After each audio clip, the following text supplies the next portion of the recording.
Couple procedures to think about. To protect everyone's privacy, we only use first names here, or maybe sometimes last initials. And for those who have a chalice or candle at home that you want to light during our lighting ceremony, we'll give you time for that. At the end of the service, there will be a gathering on Zoom. I'm not sure if that's still correct, is it? Where you can socialize. The rest of us, we ask that you go out through the front door here to my right, and we can socialize on the patio. After all, it's a beautiful day out there.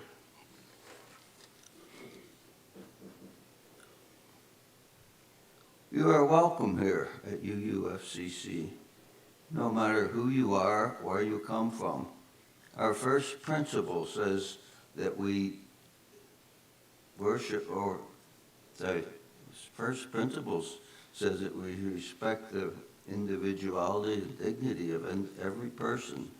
And that means no matter what your ethnicity is, no matter where you come from, no matter your native language, no matter your theology, you are welcome here. This is a welcoming congregation, and our welcome is sincere. If you're new here, please stand and wave at us and introduce yourself. Anyone new? I see a hand back there. I'm Dale. Glad to be here before. Welcome, Dale. Are there any folks here that are leaving? Any snowbirds that would like to say goodbye? I see a couple over here on the left.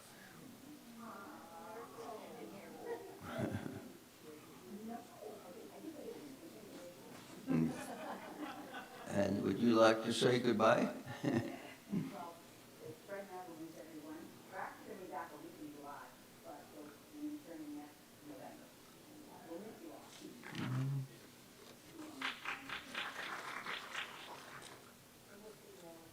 Wherever you are, we're glad you have joined us this morning for this service. We'll now begin our service by lighting the flaming chalice, a symbol that unites Unitarian Universalists around the world. I'm going to ask Dorothy to come up and light our chalice here as we recite the words of our affirmation. Love is the spirit of this fellowship, and service is its law. This is our aspiration, to dwell together in peace, to seek truth and love, and to help one another. Thank you, Dorothy. And I now invite you to light your home chalices.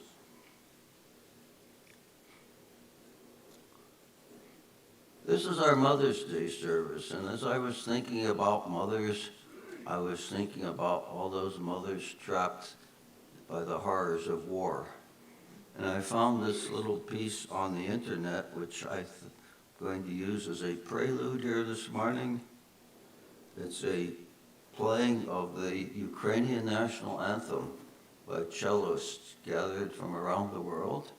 And we thank the Cello Museum, which is a virtual online organization, for their permission to use this.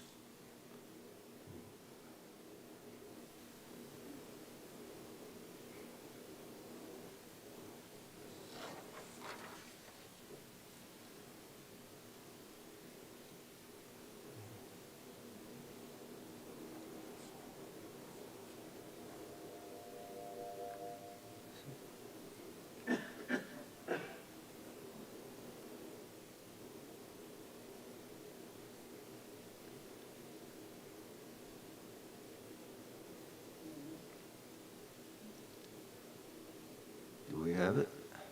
It's playing.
Our opening words this morning are a reminder that not all mothers are the happy mothers we see on Hallmark cards. And these words come from Linda Susan Ulrich, who was the Unitarian Society minister of New Haven, Connecticut. For all the mothers and mother figures, the grandmothers, aunts, and extended family members who mother, the soon-to-be mothers, the wish they were mothers, the never wanted to be mothers, the it's complicated mothers, the birth mothers, foster mothers, adopted mothers, stepmothers, the used to be dad mothers, and more than one mom mothers, the single mothers, separated mothers, stay-at-home mothers, unhoused mothers, the grieving mothers, those who grieve their mothers, and those whose grief is complex. For all the communities that mother and for all who depend on the Great Mother, you are held and beloved. We now have Spirit of Life, our weekly hymn.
Thank you. That brings us to the Book of Life.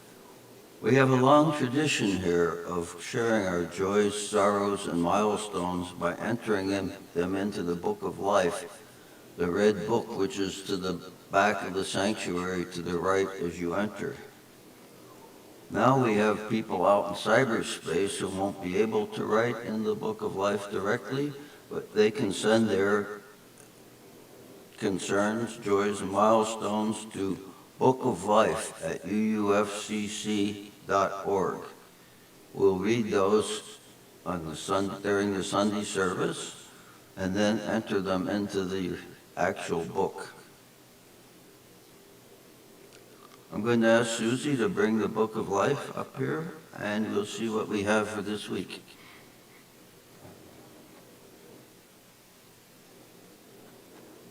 Thank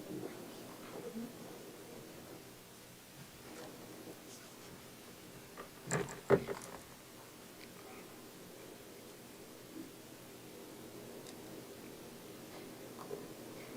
I see just one entry here for May 8th.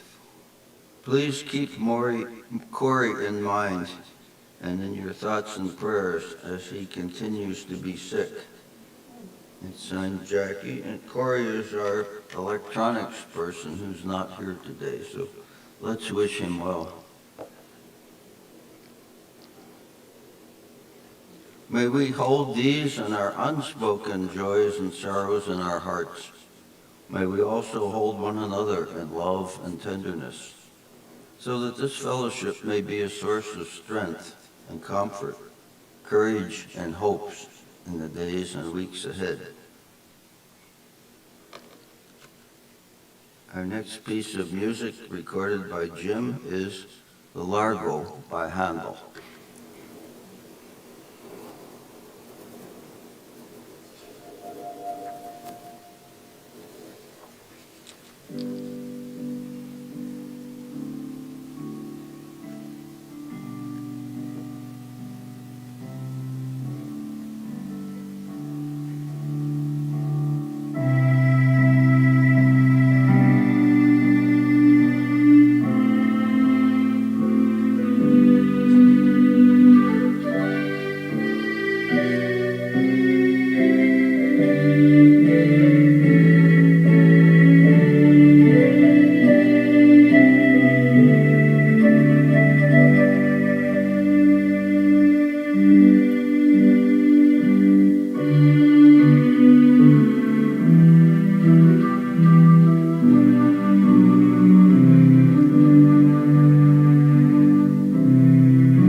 Thank you, Jim.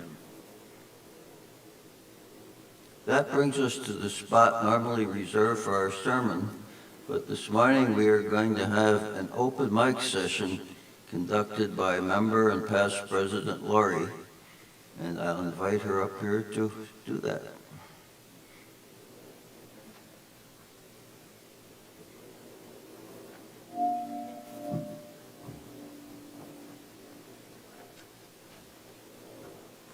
Good morning.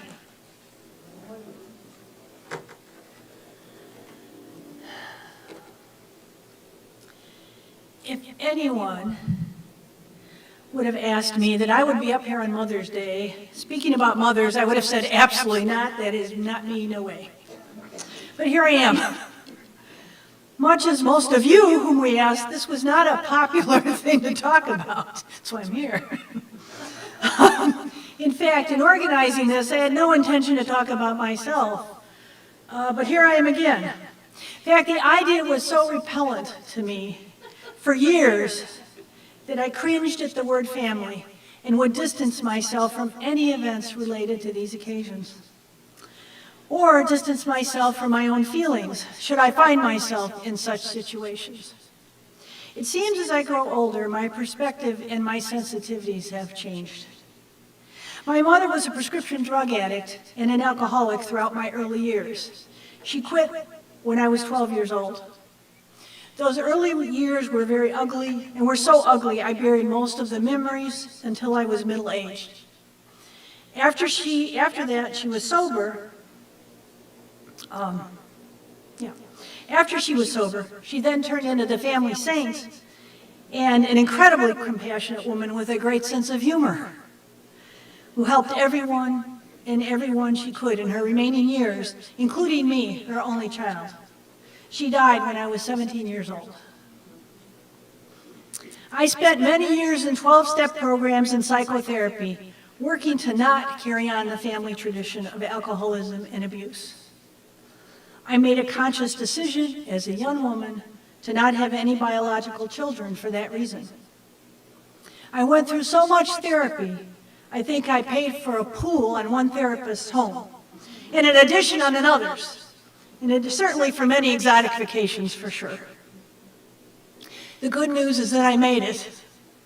That is why I will forever believe that people can change if they have love, support, and courage.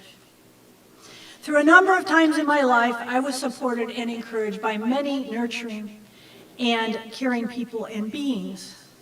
A grandmother here, a neighbor there, a cousin, therapists, so many furry companions, a couple of teachers, coaches, spiritual guides, a band director, a friend's parent, a sponsor, my own spiritual supports, and not to be minimized at all, Mother Earth. These all played a nurturing, mothering role for me, and it had nothing to do with biology or gender. In turn, I do my best to carry on the goodness of all my mother figures, and I am certainly grateful to them.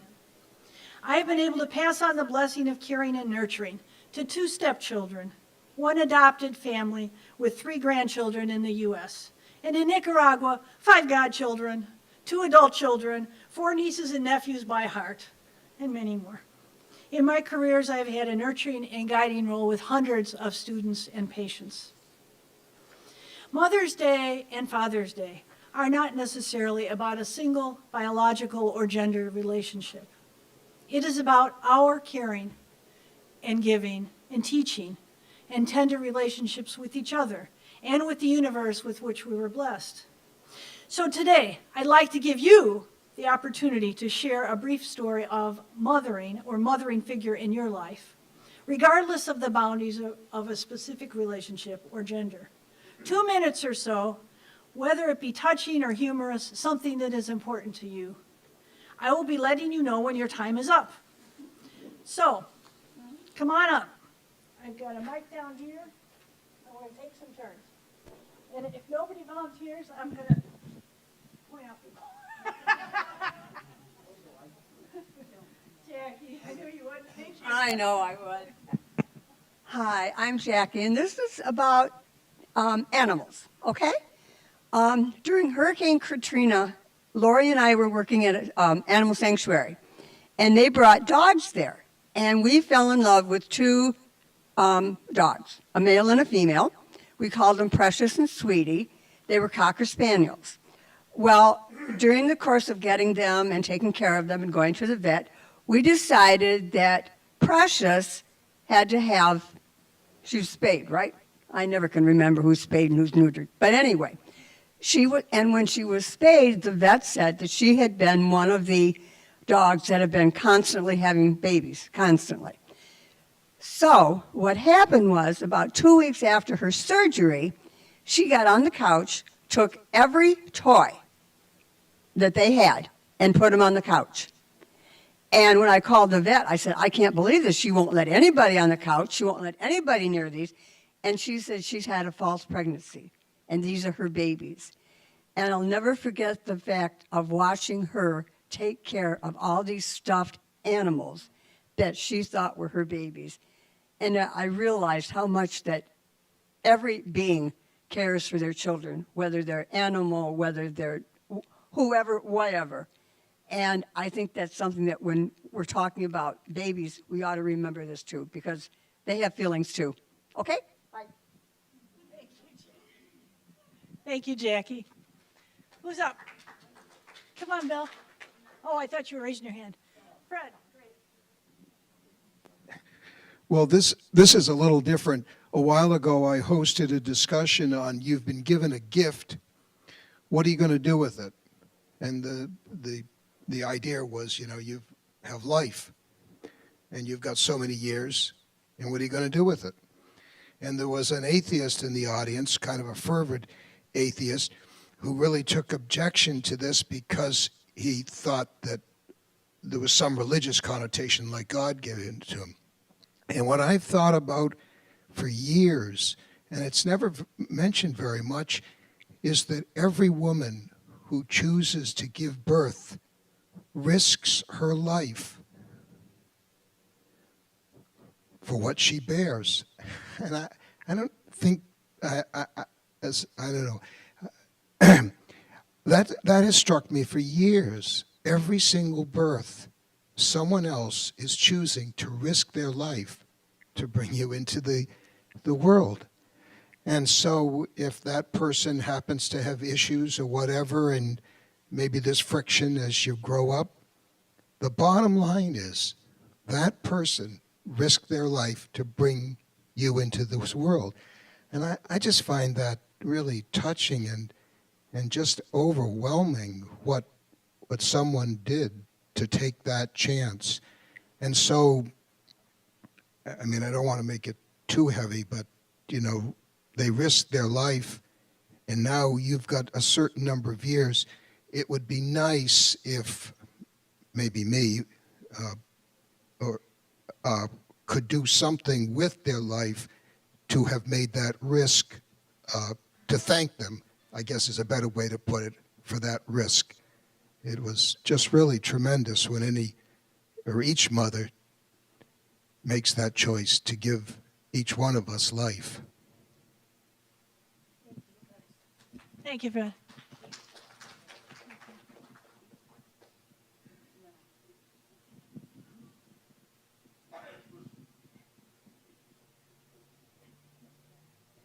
I want to talk about mothers in public health.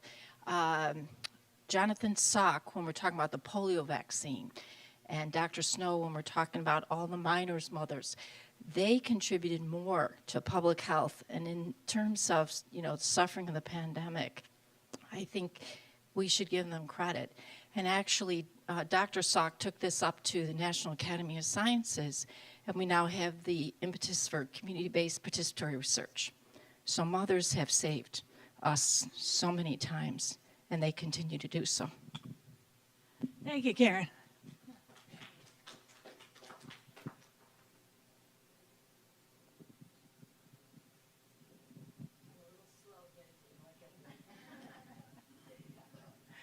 There is no time limit for this.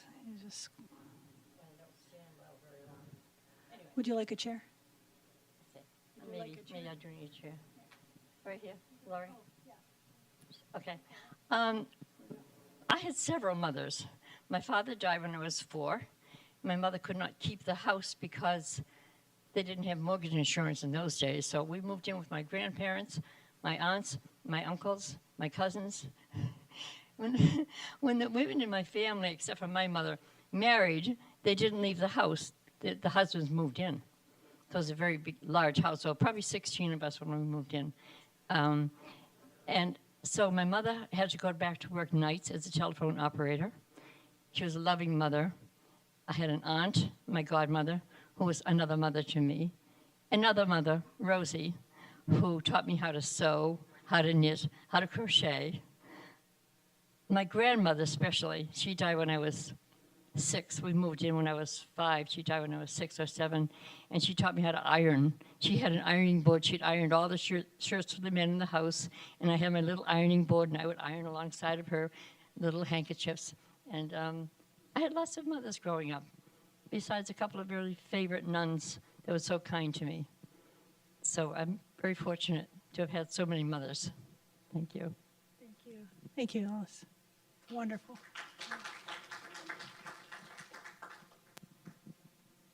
I'm Sharon. Well, as so often happens in discussions like this, things people say trigger other things in your mind. And Alice, you put me in mind of the studies I did of the Navajo Indians traditionally we're a matrilineal society, which means, I think you had a matrilineal family, which means that when a young couple meets and marries, the husband moves in with the wife's clan. She owns all the property, and he helps. I think that's quite interesting. The other thing that, Jackie, you talked about beings, and all beings care for their children. And that made me remember, and maybe some of you will remember a talk I gave about trees some time ago. And it was a very striking part of this talk, and I don't have all the details at hand now, but it was that there are such things in the forest as a mother tree, who via a network of root system that spread, I think, are helped by the fungal layer, the mushroom, the fungus under the earth, supply each other with nutrients. And these extend not just to trees of the same type, but even to other trees. So we have mothers everywhere, and the whole concept of mothering and nurturing is a beautiful one. Despite our personal experiences, some of us have had negative ones, but the concept remains.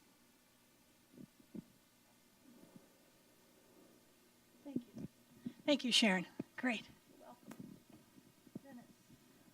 Hi, I'm Dennis, and I welcome this opportunity to celebrate my mother.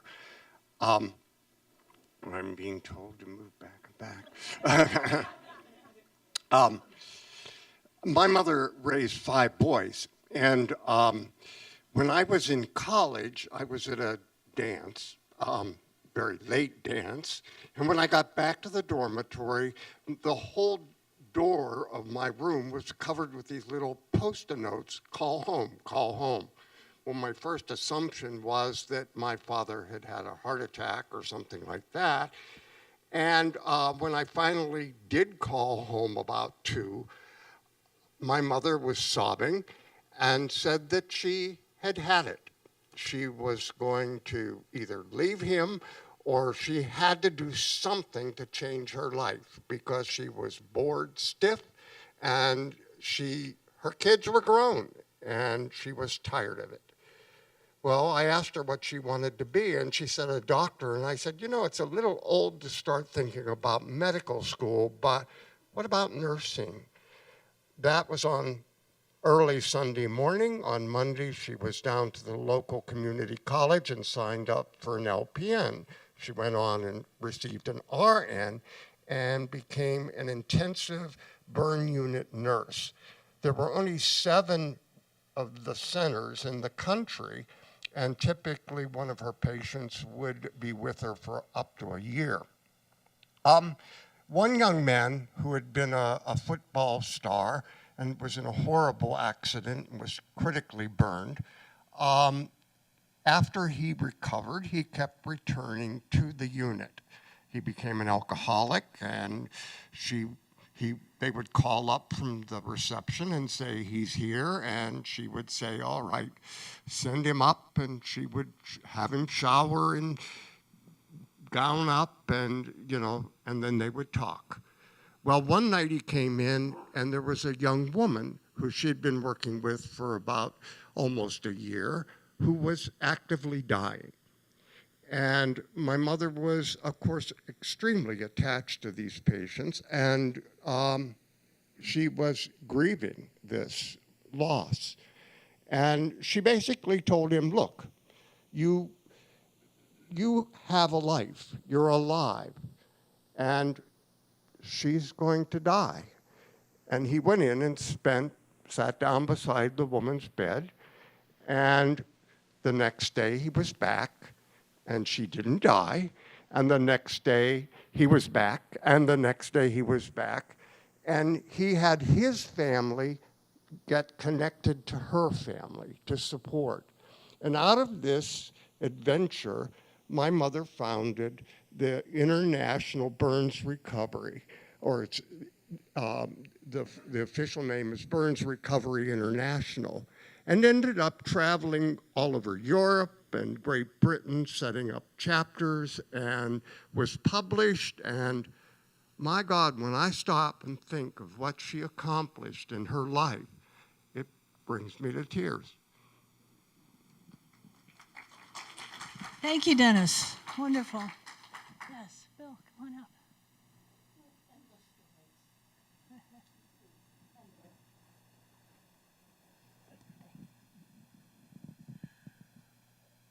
As a child, I had a mother.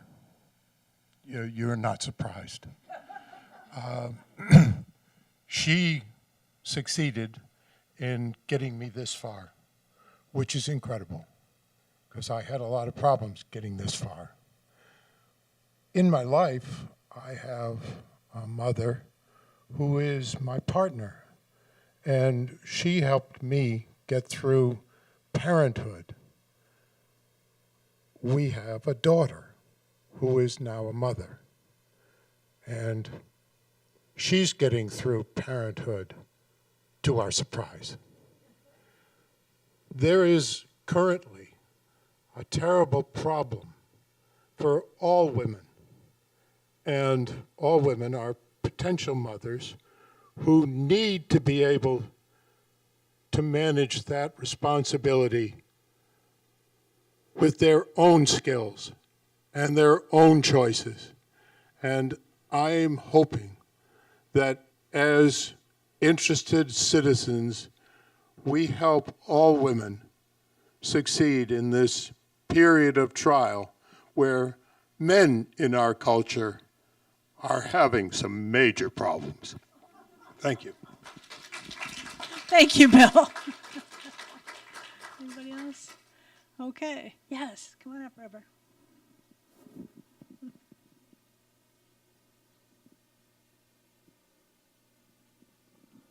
First of all, I'd like to say thank you, all the mothers. I am especially enjoy watching little baby dogs and chipmunks and cats being adopted by other species.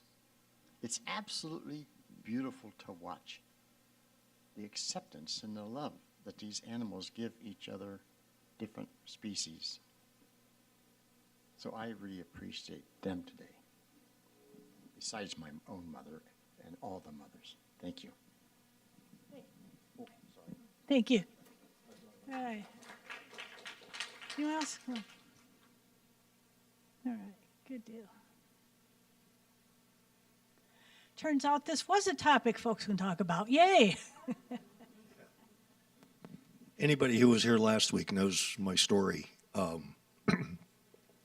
had, because of the situation, my mother left the man I knew as my father when I was 8. And through the next, until adulthood, I had many mothers. But there was one who was not a mother to anybody else.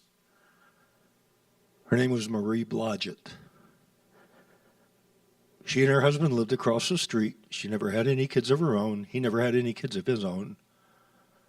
But when my family was in turmoil, it was a quick move across the street. They had no second choice. They had no second opinion about it. They just did it. I was there for a couple years. Then I went to live with my sister and her husband and their children. But Marie Blodgett, on a lighter side, is the only one that left me anything in her will. Thank you, John. Come on up, Howard. Yeah.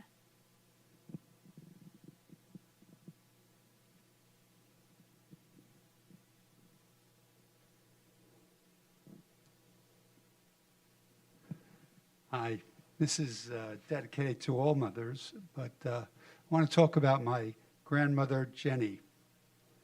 She was born in Belarus, and she was the husband. I mean, her husband was the rabbi, Israel, in this community, just a suburb of Minsk.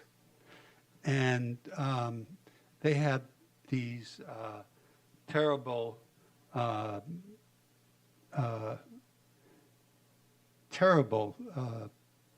things happen to Jews, and they in Russia and in Eastern Europe they have these, I forget the name they call them, pogroms. Yes, and so the first people they would kill were the rabbis, and so it was happening. The local people decided that they wanted to kill the, or at least get rid of the Jews around. So his congregation knew that he was going to be the first one to go. So they sent him with what little money they could get together. They sent him to America, where a cousin of his lived in the Lower East Side of Manhattan, and he had enough money to take a boat, across, and it was a steamboat, and it was he didn't have enough money for cabin. He stayed on for 2 weeks, I think it was, on the deck, and it was very harmful to his health. He wound up he somehow got through immigration, and he wound up on a cot in if you know Lower East Side of Manhattan. These kitchens were also the bathrooms. They had a tub in them, and he was there for about a year or two, and they hadn't heard of, his mother, Jenny, his wife, Jenny, hadn't heard about him, hadn't heard about his health. There wasn't, in those days, in the 1890s, there wasn't any telephone or way of communicating. And he was very sick. He was lying there, and he could hardly talk or do anything. And so she took a chance. She gathered some money together. She had a child too by him, Israq. And Jenny brought the child with her, and she took the same route.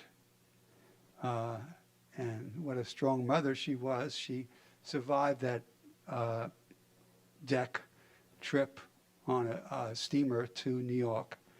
And she knew the address where the cousin was, and she arrived there and found him on the cot. And he didn't have enough energy to write, and the cousin didn't know Russian, so it turned out he couldn't have sent a message, and he didn't have, he just was taking care of her, taking care of my grandfather. Anyway, she nursed him to health, and she had 5 other children, including my father, over the years, and just dedicated to the wonders of motherhood. Thank you. Thank you for that story, Howard. Okay, we will wrap it up, and thank you all for sharing.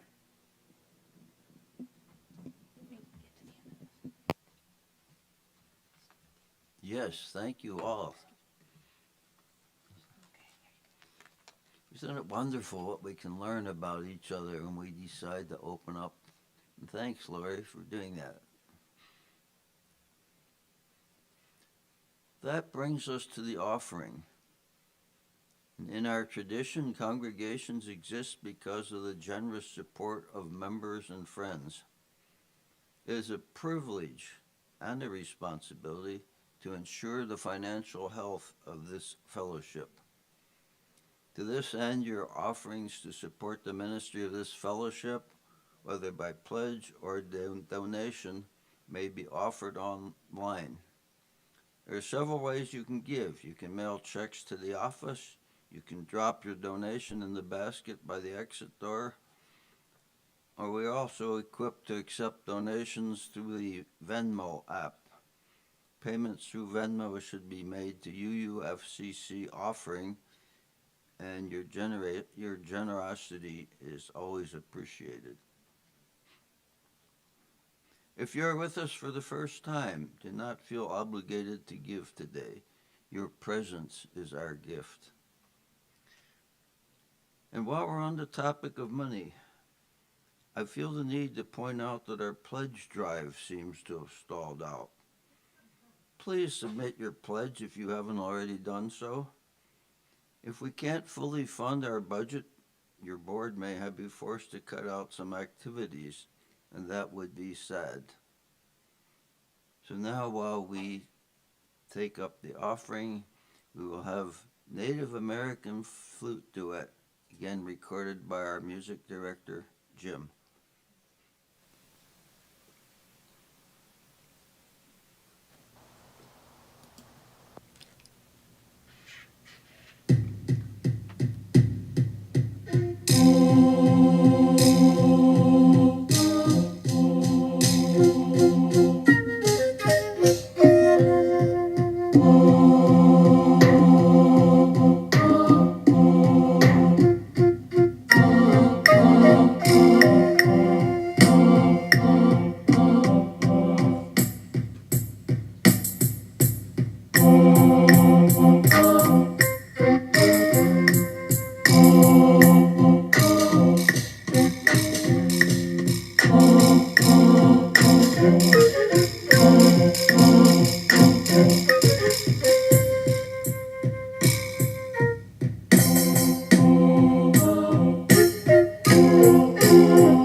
Thank you, and thank you for your generosity.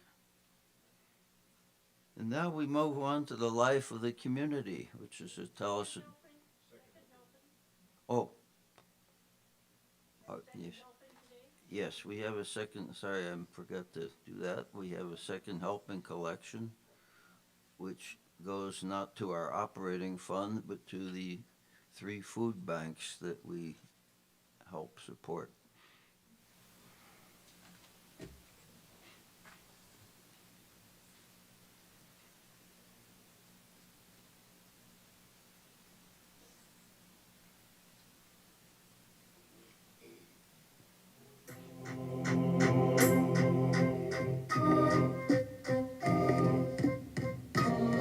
This is also greatly appreciated. I'm always surprised when I think about the number of organizations that are supporting food banks here in Southwest Florida, and yet never seem to be able to fill the demanding need that's out there. So thank you.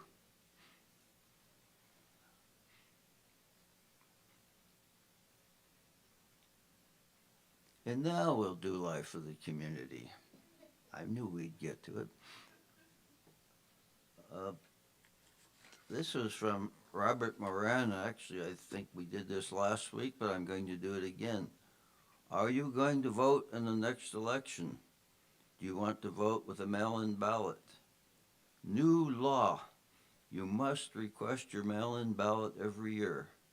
Robert has request forms, and he will be able to get one to you. Thank you, Robert.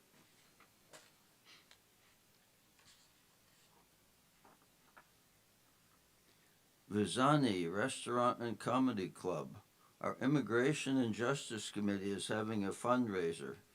We are selling tickets for the Visani Comedy Show on May 25th. Tickets are $10. We get to keep the $10, well, you get to buy your dinner and maybe a few drinks there. We have.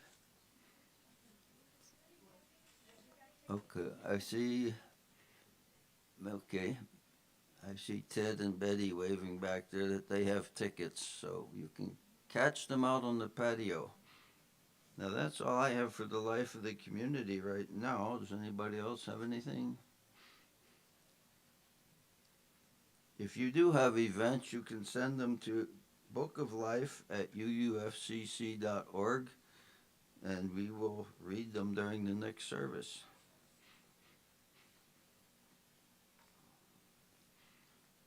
Our closing words today come from Reverend Norman V. Naylor, who was an advocate for social justice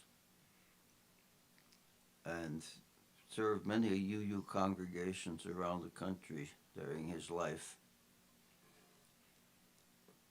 Leaving this space made sacred by our presence, our eyes and minds turn now toward the ordinary. But take with you at least some seed of understanding, hope, and courage, and bring it into the confusion of the world. Nourish the seed that it might grow as a tree of life, giving shelter to the weary and hope to the despairing. Be yourself a branch of the tree of life. Amen.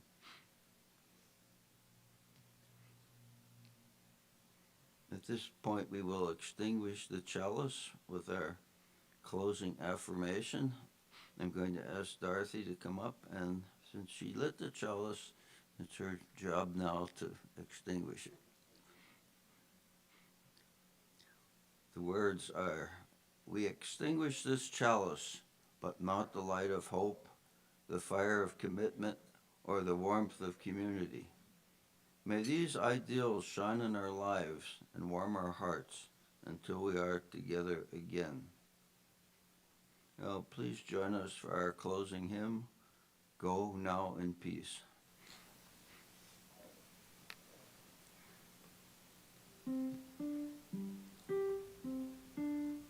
Go now in peace, go now in peace. May the Spirit of us surround you everywhere, everywhere you may go. Go now in peace, go now in peace. May the Spirit of love surround you everywhere,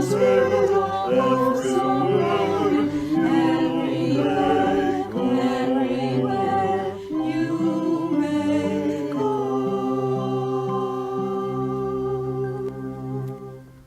Have a wonderful week.